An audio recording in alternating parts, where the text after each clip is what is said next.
araw na lang po yung ating kampanya, 18 days to go. Sana po maasahan po namin ang tulong po ninyo. Okay ba?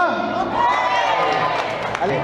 Kaya yung pangako po natin, pag binalik po ako ng Rizal sa Senado, itataas po natin ang pondo ng libreng kolehiyo para mas maraming kabataan ang pwede pong makinabang. At idalagdag pa po natin dyan, hindi lang libreng kolehiyo, siguradong trabaho din. Okay ba?